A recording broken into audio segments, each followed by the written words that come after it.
사랑하는 교우 여러분께 귀하신 주님의 이름으로 문안합니다. 지난 한 주간도 주의 은혜 가운데 평안하셨습니까? 오늘 또 우리에게 생명 주시고 또 기쁨을 주시고 무엇보다도 하나님을 찬양할 수 있는 시간을 허락하신 그 마음을 열어주신 우리 성령 하나님을 찬양합니다. 우리가 함께 기쁨으로 예배할 때에 오늘 저와 여러분의 마음과 생각을 가득 채우는 성령의 은혜가 우리의 생각 속에 또 마음 속에 우리의 삶 속에 넘쳐나기를 소망합니다. 우리 경배 찬송 부르십시다. 찬송가 23장 만입이 내게 있으면 그 입 다 가지고 우리 1, 2절 찬송하면서 하나님 앞에 예배로 나아갑니다. 만입이 내게 있으면 그 입 다 가지고 내 구주 주시는 종을 늘 찬송하겠네. 내 은혜로우신 하나님 날 도와주시고 그 크신 영광 널리 펴 알게 하소서. 아멘. 사도신경으로 우리 신앙 고백합니다. 전능하사 천지를 만드신 하나님 아버지를 내가 믿사오며 그 외아들 우리 주 예수 그리스도를 믿사오니 이는 성령으로 잉태하사 동정녀 마리아에게 나시고 본디오 빌라도에게 고난을 받으사 십자가에 못 박혀 죽으시고 장사한 지 사흘 만에 죽은 자 가운데서 다시 살아나시며 하늘에 오르사 전능하신 하나님 우편에 앉아 계시다가 저리로서 산 자와 죽은 자를 심판하러 오시리라. 성령을 믿사오며 거룩한 공예와 성도가 서로 교통하는 것과 죄를 사하여 주시는 것과 몸이 다시 사는 것과 영원히 사는 것을 믿사옵나이다. 아멘. 성시 교독할까요? 교독할 성시 7번입니다. 성시 교독 7번. 여호와여 어느 때까지니까 나를 영원히 잊으시나이까? 주의 얼굴을 나에게서 어느 때까지 숨기시겠나이까? 나의 영혼이 번민하고 종일토록 마음에 근심하기를 어느 때까지 하오며 내 원수가 나를 치며 자랑하기를 어느 때까지 하리이까? 여호와 내 하나님이여 나를 생각하사 응답하시고 나의 눈을 밝히소서. 두렵건대 내가 사망의 잠을 잘까 하오며 두렵건대 나의 원수가 이르기를 내가 그를 이겼다 할까 하오며 내가 흔들릴 때에 나의 대적들이 기뻐할까 하나이다. 나는 오직 주의 사랑을 의지하여 싸우니 나의 마음은 주의 구원을 기뻐하리이다. 내가 여호와를 찬송하리니 이는 주께서 내게 은덕을 베푸심이로다. 아멘. 네, 오늘 우리 예배 찬송은 찬송가 182장입니다. 강물같이 흐르는 기쁨 성령 강림합니다. 네, 우리 1절 3절 찬송 한번 같이 부를까요? 찬송가 182장 1절과 3절 찬송 부르십시다. 강물같이 흐르는 기쁨 성령 강림함이라. 정결한 맘 영원하도록 주의 거처 되겠네. 주님 주시는 참된 평화가 내 맘속에 넘치네.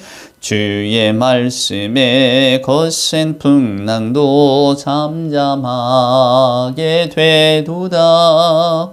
하늘에서 단비 내리고 햇빛 찬란함같이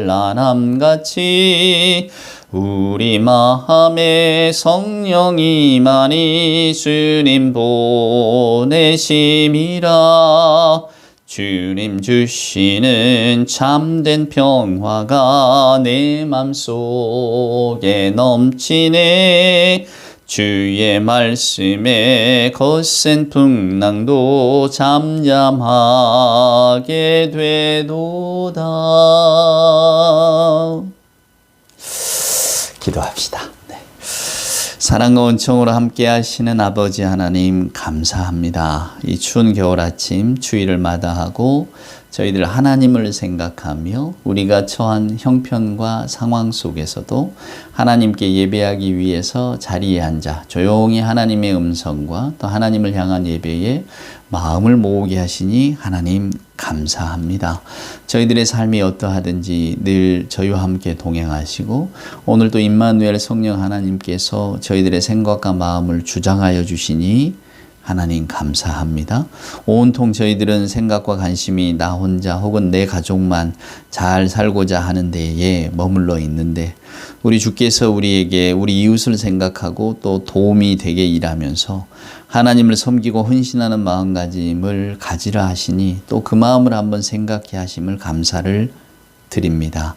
아버지 하나님, 저희들의 작은 시간 하나님의 뜻대로 살아갈 수 있도록, 즉 저희들의 작은 시간을 하나님 앞에 드릴 수 있도록 저희 삶을 인도하여 주시옵소서. 저희들의 작은 공간을 드릴 수 있도록, 작은 마음을 바칠 수 있도록 하나님 함께하여 주시옵소서.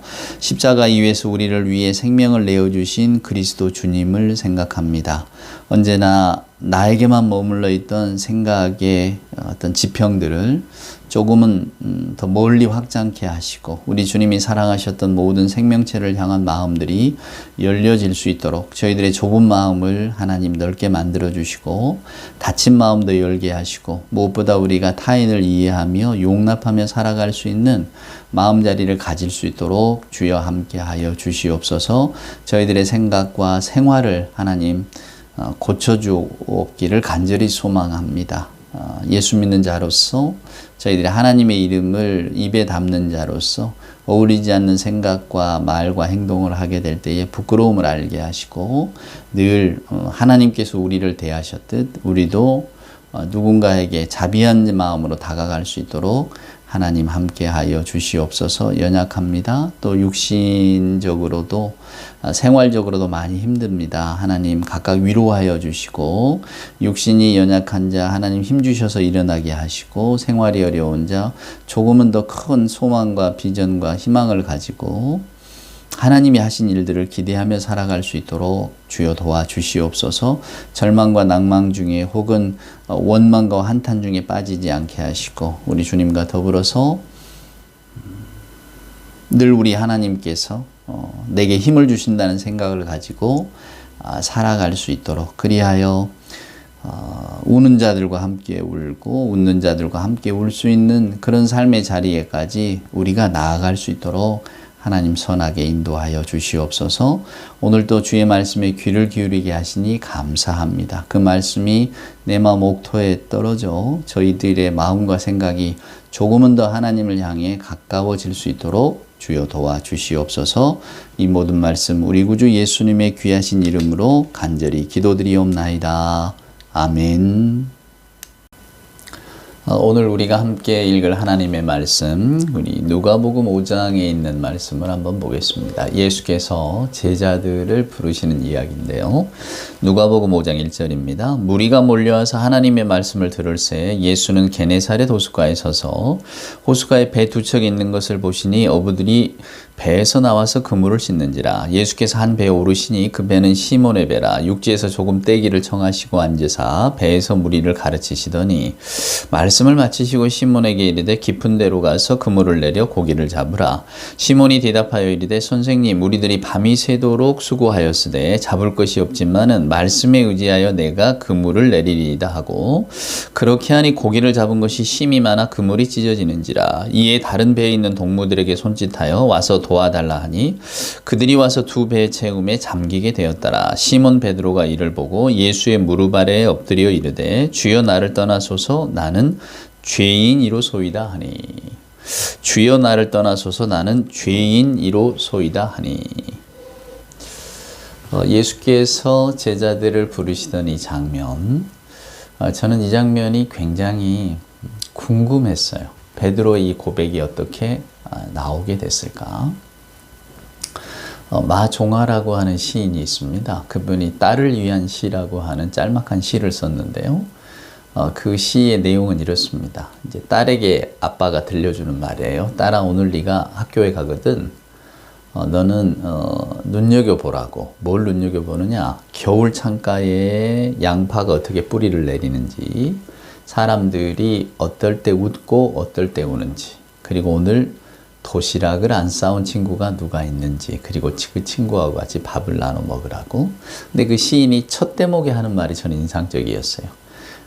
아빠가 딸에게 말합니다. 딸아, 너는 착한 사람 되려고도 하지 말고, 공부 잘하는 사람 되려고도 하지 말고, 관찰을 잘하는 사람이 되라. 그러면서 이제 양파 이야기, 또 웃고 웃는 이야기, 그리고 마지막에 누가 도시락을 안 싸왔는지 보고 같이 나눠 먹으라. 좀 다른 관점이죠, 여러분.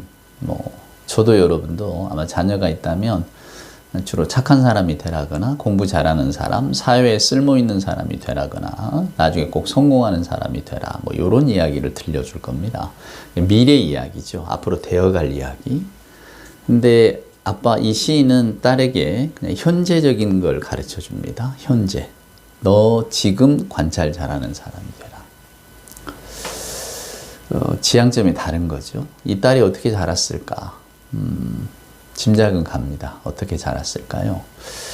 저는 이렇게 생각합니다. 우리들이 믿고 있는 신앙이 뭘까? 신앙의 본질은 뭐고 믿는다는 건 뭘까라고 하는 것 말입니다. 저와 여러분이 하나님을 믿습니다. 우리가 여러분 왜 교회를 다니십니까? 구원받기 위해서요. 이런 이야기 많이 합니다. 그럼 구원이란 뭡니까? 라고 이야기하면 뭔가 좀 막연합니다. 뭐가 잡힐 것 같기는 한데 뭐라고 말하기도 좀 그렇고, 저나 여러분은 그 리처드 도킨스라고 하는 그 영국의 학자가 이야기한 것처럼, 그래 우리 이기적인 유전자가 시키는 대로 하는 존재들은 아니잖아요. 그분의 논리에 따르면 모든 게 참 감명해서 저는 좋더라고요. 그 사람을 좋아한다는 의미가 아닙니다. 해석하는 것이, 그러니까 우리가 뭔가 나쁜 짓을 하고 뭔가 우리가 어떤 생각지 않은 어떤 일을 해도 그의 논리에 따르면 유전자가 시키는 걸 어떡하냐, 유전자가 그렇게 돼 있는 것, 핑계거리가 많은 거죠. 그러나 우리는 그런 존재는 아니잖아요. 그래서 우리가 예수 믿는 건 뭐냐, 하나님을 믿는 건 뭐냐, 구원이라는 게 뭐냐라고 할 때 저는 딱 한마디로 정의하는 게 참 위험하긴 합니다만은, 그래도 저와 여러분이 신앙이란 뭔가라고 할 때에 저는 이렇게 말씀드리고 싶어요. 우리들의 믿음, 우리들의 구원이라고 하는 것의 방점은 우리의 미래의 어느 순간에든 하나님이 함께 하신다는 겁니다. 과거가 아니고, 물론 우리는 믿어왔기 때문에 과거에도 그러하고 현재에도 그러하지만 본질적으로는 신앙이라고 하는 것은 미래에 함께 하시는 하나님, 그러니까 저와 여러분의 죽음까지도 우리 하나님 함께 하신다고 하는 그 믿음이 있는 거죠. 그게 신앙입니다. 그래서 우리는, 예수 믿는 분들은 본질적으로 외로워질 수도 없고 또 혼자일 수도 없고 항상 하나님이 나와 동행하신다고 하는 그 생각을 갖고 있기 때문에 우리는 그냥 죽으나 사나 하나님의 자녀, 하나님의 백성이 되는 거죠. 그러니까 그렇게 생각을 하면 미래에 저와 여러분이 두려움을 가질 이유가 없어지는 거죠. 과거가 어땠든, 저와 여러분의 상처가 어떻든, 또 우리들의 현실의 삶이 어떻든지 간에 미래의 어느 순간에든 하나님이 나와 함께 하신다. 이게 믿음이라고 한다면 어떤 미래가 우리를 기다린다 할지라도 우리가 크게 두려워할 일은 없다. 이게 신앙입니다. 근데 그 미래에 대한 확신이 없기 때문에 우리는 오늘 또 불안해하고 우리도 염려하게 되는 거죠. 자, 오늘 나온 본문의 시몬 베드로를 한번 보겠습니다. 베드로는 왜 예수님께 죄인이라 그랬을까요, 여러분? 베드로는 어떤 순간, 어떤 장면에서 갑자기 이런 고백을 하게 되는 걸까? 오늘 여기 성경 본문에 보면 게네사렛 호숫가라고 나옵니다. 다 갈릴리 바다, 갈릴리 호숫가입니다. 그 호숫가에서 대대로 베드로는 물고기를 잡는 사람이었습니다. 예수님 당시의 사람들의 직업은 그렇게 다양하지 않았고, 또 직업 선택의 자유나 이런 것들은 별로 그런 개념 자체가 없었기 때문에 되게 아버지가 농부면 아들도 농부, 아버지가 어부면 아들도 어부. 근데 그 사회상을 이렇게 연구한 사람들에 따르면 그때 당시, 예수님 당시에 어부, 베드로와 같은 사람들은 그래도 조금은 먹고 살만한 입장에 들었다고 합니다. 아무래도 이 갈릴리 바다라는 게, 호수지만 바다라고 표현하는 것은 그만큼 넓다는 것이고, 또 그 갈릴리 호수에 어떤 그 생계의 연을 맺고 있는 사람들이 많기 때문에 그 갈릴리 호수에서 그래도 어부라고 한다면 배를 갖고 있는 사람인데, 배를 소유할 정도라고 한다면 그때 당시는 먹고 살만한 사람, 미래가 괜찮은 사람 이렇게 여겨지던 사람, 안정된 삶을 살아갈 수 있는 그런 사람, 이었다고 하는 겁니다. 그래서 나중에 베드로가 이제 예수님의 제자가 된다고 했을 때에 그 장모님이 병이 납니다. 아마 베드로는 마가복음을 읽어보면 장모님을 모시고 살았던 것 같은데, 장모님과 함께 살았던 것 같은데, 이 멀쩡한 가장이 다 팽개치고 예수를 따라가겠다고 하니까, 그때 당시 베드로는 결혼한 상태였거든요. 결혼했으면 자녀도 있을 것이고, 근데 멀쩡하게 갈릴리 바다에서 잘 살아가던 사람이 나는 예수라고 하는 일을 따라가겠다라고 하니까 그 장모가 화병이 날 만도 하지 않겠습니까? 뭐 그런 에피소드가 나옵니다. 그러니까 베드로는 먹고 살 만한 사람, 미래에 대해서 별로 염려가 없던 사람. 그죠? 근데 이제 오늘 그가 예수님을 만난 겁니다. 자, 게네사렛 호숫가에서 물고기를 잡고 있었대. 이미 그때 당시에 예수님 공생애를 시작하셨기 때문에 아마 예수님에 대한 이야기는 조금은 베드로도 알고 있었던 것 같습니다. 그래서 그냥 예수께서 배에 오르시고 좀 떼라라고 이야기하셨을 때, 육지에서 그냥 좀 떼서 좀 호숫가로 좀 가자라고 하셨을 때 순순하게 순종할 수 있었던 이유도 예수가 누구인지, 전혀 생면부지의 사람이라면 아마 그 말씀에 순종하기는 어려웠을 겁니다. 근데 이미 소문을 듣고 있었기 때문에 이분이 누구인지는 알고 있었던, 그러니까 베드로의 마음속에 이미 선행 지식이 있었던 거죠. 이분이 누구다. 그래서 그분이 갑자기 배에 올라와서 좀 떼자라고 했을 때 호기심도 있었을 것이고, 또 어떤 요즘 말로 하면 셀럽이잖아요. 유명 인사인데 그렇게 이제 유명세를 막 이렇게 얻고 있는 사람, 호기심도 있었을 것이고 그의 말에 순종을 합니다. 그래서 지금 뗐어요. 근데 3절에 보면 배에서 무리를 가르치셨다 그래요. 근데 이 가르치신 말씀이 뭘까는 우리가 퀘스천 마크죠. 모르는 겁니다. 왜냐하면 성경에 말을 해주지 않으니까. 근데 틀림없이 예수님은 하나님의 나라에 대한 이야기를 하셨을 것이고, 또 우리가 산상수훈에도 보듯이 여러 가지 하늘의 복에 대한 이야기를 하셨을 것이고, 그런 어떤 가르침들이 베드로의 마음속에는 뭔가 좀 새롭게 찾아드는 가르침이 아니었을까? 그런 생각이 들어집니다. 그러니까 예수께서 이제 베드로에게 이야기를 하실 때에 베드로가 순종할 수 있는 마음이 드는 거죠. 그러니까 이미 마음속으로 굴복이 된 겁니다. 무슨 말씀을 하셨는지를 모르지만 아마 예수님의 말씀 속에 이미 감화가 됐고, 물론 그 전에 들은 소문도 있고, 근데 정말 이분은 좀 다르구나, 아마 이런 생각을 했을 겁니다. 그래서 그 다음에 이야기 4절에 보면 예수께서 시몬에게 이르시되 깊은 데로 가서 그물을 내려 고기를 잡으라. 이미 1, 2절에 그물을 다 씻었다 그랬거든요. 그러니까 보통 어부들은 날이 저물면 이제 호숫가로 나가고, 그래서 그 밤새도록 이제 고기를 내리고, 왜냐하면 밝은 낮보다는 밤에 물고기들이 활동하니까, 그래서 물고기가 있을 만한 데다가 그물을 내리고, 그리고 물고기를 잡아들여서 이제 새벽녘 아침이 오면 그걸 다 정리하는 그런 습성일 텐데, 그러니까 아마 이때가 이렇게 뭐 아침 나절 혹은 이제 오전 나절일 겁니다. 이미 그물을 다 씻어버렸어요. 그러니까 이제 일을 다 마쳤단 말입니다. 근데 예수께서 한 번 더 깊은 데로 가서 그물을 내리라 라고 하니까 그 말씀에 순종을 한 겁니다. 자, 여기서 중요한 건 이겁니다. 베드로는 그동안에 자기가 했던 어부로서의 어떤 생각이나 관점을 다 내려놓은 겁니다. 여러분, 이게 아주 놀라운 사실이에요. 왜냐하면 베드로의 이제까지 경험으로 보면 지금 가봐야 물고기를 잡을 수가 없는 겁니다.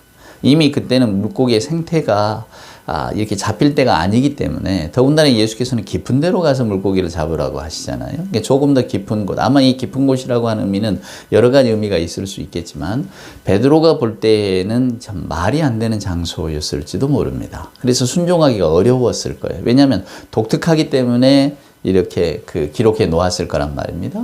그리고 베드로가 지금 어떤 그 갈릴리 호수에 대해서 낯선 사람이 아니잖아요. 이미 여기에서 잔뼈가 굵었고, 아까 제가 아버지의 직업을 이어받았다는 것은 아주 어릴 때부터 그 생업을 이어받고, 그러면 베드로의 아버지만 그 일을 했겠습니까? 할아버지도 하고 다 했겠지. 그러니까 이미 갈릴리 호수에 물고기가 어디서 많이 놀고 어느 계절에는 어디에서 물고기가 많이 잡힌다는 것쯤은 이미 마치 우리 농사 짓는 분들이 24절기를 정해놓고 그때그때 때에 따라 파종하고 또 곡식을 거둬들이고 뭐 이러는 것처럼 이미 이 물때라든가 물고기가 놀고 있는 것을 다 알고 있었다 그 말이에요. 이미 잘 알고 있는데 그날따라 물고기가 잘 잡히지 않았다. 이제 성경은 그렇게 묘사를 하고 있으니까 허탕을 친 겁니다. 그래서 이상하다 생각했겠지요. 그런데 이미 그렇게 실패하고 돌아온 베드로 앞에 예수께서는 깊은 데로 가서 그물을 던지라. 아마 베드로 생각에는 깊은 데로 가서 그물을 던져봐야 아무 소용이 없을 겁니다. 아마 이런 마음이 있었을 겁니다. 그래서 물고기가 고기가 많이 잡히니까 놀랬겠죠. 그래서 하여간 그럼에도 불구하고 베드로는 이미 그물을 씻었는데 예수님의 말씀에 순종을 해서 그물을 갖다 내립니다. 그의 마음속에 뭐 물고기를 잡겠다는 기대가 있었을 거라고 저는 생각지 않습니다. 그저 이분이 놀라운 분이고 또 아까 우리에게 건네주신 말씀들에 이미 감동감화가 돼 있기 때문에 예수께서 하신 말씀에 대해서 베드로는 그저 순종하는 마음으로 그래 그렇다면 내가 가서 그물을 내리지 이런 마음이지 않았을까? 그러나 그 마음속에는 물고기를 잡을 수 있을 거야 라고 하는 기대보다는 그냥 이분이 말씀한 거니까 거역하기가 어려우니까 내가 그냥 순종한다 이런 마음이지 않았을까? 근데 놀랍게도 그물을 던졌더니 물고기가 많이 올라오는 겁니다. 더군다나 성경은 심이 많다고 되어 있어요. 심이 많이 잡았다 그렇습니다. 그래 다른 배에 있던 동무들이 다 자기들 사촌인데 뭐 안드레, 요한 뭐 이런 사람들이니까 나중에 이들이 다 아마 제자가 되고 하는 건데 이미 그 놀라운 장면을 목격을 했잖아요. 그 이들을 불러서 두 배에 와서 체험에 잠기게 됐다. 그러니까 그만 배가 잠길 정도로 너무 많은 고기를 잡은 겁니다. 그러니까 자기들이 볼 때에도 있을 수 없는 일이 일어난 거죠. 자, 그때에 8절에 보니까 시몬 베드로가 이를 보고 예수의 무릎 아래 엎드려 이르되 주여 나를 떠나소서 나는 죄인이로소이다 하니. 나는 죄인입니다. 왜 이런 말을 했을까? 우리가 9절에 보면 나옵니다. 이는 자기 및 자기와 함께 있는 모든 사람이 고기 잡힌 것으로 말미암아 놀라고.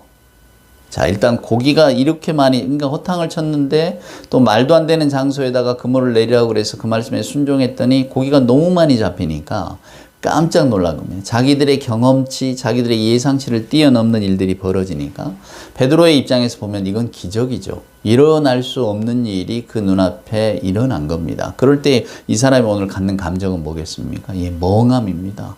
황당하고 당황하고 이럴 수가 있는가? 도대체 이게 무슨 일인가? 라는 생각이 아마 들었을 겁니다. 일종의 초자연적인 어떤 능력을 봤다고나 할까요? 자, 글이 되었습니다. 10절에 보니까 세베대의 아들로서 시몬의 동업자인 야고보와 요한도 놀랐다. 예수께서 시몬에게 이르시되 무서워하지 말라. 이제후로는 내가 사람을 취하리라. 그들이 배들을 육지에 대고 모든 것을 버려두고 예수를 따랐다. 성경은 이렇게 말합니다. 자, 예수님은 왜 베드로에게 두려워하지 말라고 하셨을까요? 왜 두려워하지 말라고 하셨을까? 자, 베드로는 일단 그 모든 일들에 대해서 놀랐습니다. 그러니까 뭐 자기들의 경험을 다 뛰어넘는 일들이 벌어지니까 예상할 수 없는 일들이 벌어지니까 꼭 무슨 뭐 죽은 사람 다시 살아난 그런 이적은 아니잖아요. 도저히 있을 수 없는 일이 일어났다고 할 때 사람들은 당황하고 놀랍니다. 그래서 베드로는 놀랐을 겁니다. 베드로는 놀랍고 오늘 예수님 앞에 저는 죄인입니다 라고 이야기를 했습니다. 그럴 때 오늘 예수께서 두려워하지 말고 무서워하지 말라고. 오늘 네 앞에 펼쳐진 일들에 대해서 두려워하지 말라고. 흔히 누미노제라고 합니다. 거룩한 경험이라는 뜻이죠. 우리가 뭐 하나님의 성전에 들어가거나 이럴 때 막 두려운 감정이 휩싸이는 거. 제가 좋아하는 조세 캠벨이라고 하는 신화학자는 이런 이야기를 하더라고요. 지금 이제 다 복구가 됐습니다만 얼마 전에 불이 났었잖아요. 파리의 노트르담 성당이라고. 자기가 그 성당에 딱 들어갔을 때 자기는 그런 누미노제를 느꼈답니다. 어떤 그 거룩한 두려움, 거룩한 경험. 모세가 마치 떨기나무 그 앞에서 이곳은 거룩한 땅이니 신발을 벗어라 라고 했을 때의 그 경험. 여러분은 그런 경험이 있으십니까? 어느 곳에 딱 들어갔더니 어떤 그 무서움에 사로잡히는 경험. 아쉽게도 저는 그게 없어요. 그래서 노트르담 성당에 한번 가봐야 되나 그 책을 읽으면서 저도 파리를 한번 가봐야 되나 그런 생각을 했었거든요. 근데 불이 나버려서 아이고야 이제 나한테는 그 경험도 없겠구나 생각했더니 최근에 보니까 다시 복원됐다고 해서 언젠가 기회가 되면 한번 가볼 생각입니다. 그러니까 어떤 장소 혹은 어떤 인물을 만났을 때 우리가 느끼는 그런 두려움, 외경감이라고 하죠. 그걸 누미노제라고 하는데 거룩한 두려움입니다. 아마 베드로는 이런 두려움에 휩싸였을 겁니다. 자기가 경험하지 못했던 어떤 일들이 막상 눈앞에 일어나면 사람은 두려움에 사로잡히게 됩니다. 무릎이 흔들리고 무릎이 꺾이는. 그래서 베드로는 나는 죄인입니다. 이런 이야기가 나왔을 거예요. 왜냐하면 유대인들은 다 하나님을 믿고 있고 하나님의 일들이 그 눈앞에 펼쳐졌을 때 이제는 내가 하나님의 심판을 받는구나 그런 생각을 하지 않겠습니까? 그냥 문득 두려워지는 거죠. 나는 죄인입니다. 내 앞에 서 있는 이분이 보통 분이 아니구나. 내가 정말로 누구를 만난 건가. 이런 생각을 했을 겁니다. 그래서 그는 무릎이 꺾이는 두려움. 그래서 그의 입에서 터져 나오는 말은 딱 한마디. 저는 죄인입니다. 저는 하나님과 거리가 멀리 살아온 사람입니다. 이런 고백. 아마 저나 여러분도 예수님이 저희들 앞에 나타나신다면 우리 베드로와 같은 고민을 하지 않을까요? 베드로와 같은 고백을 할 거라고 저는 생각합니다. 죄인입니다. 뭐 여러분은 떠나서 저만 생각해도 죄인입니다. 저는 말씀대로 살지도 못했고 하나님이 귀하다 생각하신 것들 그것을 추구하지도 못했습니다. 제 인생의 목표가 하나님의 나라가 아니었습니다. 그래서 저는 두렵습니다. 뭐 여러분도 별반 저와 다르지 않을 거라고 생각합니다. 우리가 입술로는 늘 하나님의 말씀이 세상의 그 어떤 것보다도 귀하고 소중하다. 하나님의 말씀보다 복된 것이 어디 있으랴 라고 이야기하지만 그리고 새해가 되면 항상 시편 1편을 읽으면서 여호와의 말씀을 주야로 묵상하고 하나님의 말씀에 순종하는 자가 가장 복되다. 우리는 다 알고 있고 또 암송하고 그 말씀을 아멘으로 화답을 합니다. 하지만 정말로 우리가 사는 세상에서 그렇게 사는 사람이 있겠습니까? 없습니다. 우리는 우리의 삶의 어떤 이 현실이 너무 크게 느껴지고 또 저나 여러분이 그 삶을 잘 이렇게 감당하려고 애쓰기 때문에 그래서 오늘날 우리가 살고 있는 이 사회 질서 속에서 우리는 어떻게든 적응하려고 삽니다. 뭐 다 좀 다르지만 그렇지만 모두의 목표는 다 똑같지 않습니까? 현실의 상황은 조금 좁은 집, 조금 넓은 집, 조금 뭐 안 좋은 차, 조금 더 좋은 차, 조금 많은 월급, 좀 덜 좋은 내가 소유하는 집 아니면 내가 아직 소유하지 못한 뭐 이런 것들 속에서 이렇게 살아가지만 우리는 다 어떤 물질의 어떤 그 양적인 차이는 있을지라도 대부분은 물질을 소유하고 또 그것을 획득하려고 노력하며 살아갑니다. 어디 물질만 그렇습니까? 사람들의 인정과 사랑도 획득하고 얻으려고 애쓰고 그래서 우리가 웬만하면 사람들이 다 좋아하는 직업을 택하려고 내가 못됐다면 내 자녀에게 그런 직업을 꼭 택할 수 있는 어떤 여건을 만들어 주려고 우리가 발버둥 치지 않습니까? 어느 누구나 세상의 성공이 목표라고 말하진 않습니다. 특별히 예수 믿는 분들은 나는 하나님의 뜻대로 살고 하나님의 말씀을 잘 지켜 사는 것이 내 목표입니다. 이렇게 생각하겠지만 그럼에도 불구하고 우리들의 삶의 대부분은 그러니까 하나님을 알지 못하는 예수를 그리스도로 고백하지 못하는 사람들과 별반 다를 바 없는 삶을 살아갑니다. 저는 그것이 인간의 조건이라고 생각합니다. 그러니까 너무 여러분 그런 것들로 인해서 죄책감 가지실 필요도 없고 또 우월감 가질 필요도 없습니다. 나는 세상 사람과는 달라. 이렇게 생각하실 것도 없어요. 우리가 예수 믿는 분들이 뭐 말도 안 되는 어떤 우월감을 가질 때가 있어요. 나는 도덕적으로 선결하고 또 내가 예수를 믿기 때문에 남들보다는 즉 하나님의 자녀라고 하는 특권이 있다. 뭐 이런 생각을 하기가 쉬운데 그래서 나는 괜찮고 너는 나쁘다. 뭐 이런 생각 속에 살아갈 때가 많아요. 우리는 하나님의 백성이고 그럼에도 불구하고 다른 사람들 또 믿지 않는 사람들은 다 죄인이야. 뭐 이렇게 우리는 은혜롭고 거룩한 사람이고 너희는 아주 형편없는 사람이야. 이렇게 여길 때 이렇게 생각할 수도 있겠지만 그다 엉터리 생각입니다. 우리는 별반 다를 바 없어요. 그냥 50보 다 100보입니다. 그럼에도 불구하고 저희들이 가지고 있는 생각 중에 하나는 우리가 만약에 하나님을 만난다 그리스도의 현원을 본다고 하면 우리도 베드로와 같이 나는 죄인입니다. 이렇게 고백할 마음자리는 있을 거라는 겁니다. 우리가 하나님의 말씀대로 살지 못했고 하나님의 뜻대로 삶의 길을 개척하지 못한 건 사실이잖아요. 그럼에도 불구하고 우리는 늘 그 삶을 살아야 된다라고 하는 어떤 거룩한 부담감을 가지고 있는 거죠. 이게 예수 믿는 사람의 어떤 이중의 실존이 아닐까 싶습니다. 현실에 나는 그렇지 않은데 언제나 생각 속에나 믿음 속에 나는 조금은 더 하나님께로 가까이 나아가야 하는 그런 사람의 삶. 우리는 늘 이런 딜레마 속에 살아가죠. 그래서 우리도 베드로처럼 예수님을 만나게 되면 아마 나는 죄인입니다. 죄인이라는 게 하마르티아, 하나님의 관역에서 벗어났다는 뜻이잖아요. 그러니까 하나님의 뜻대로 하나님이 이 길을 걸으라고 하신 대로 저는 걷지 못했습니다.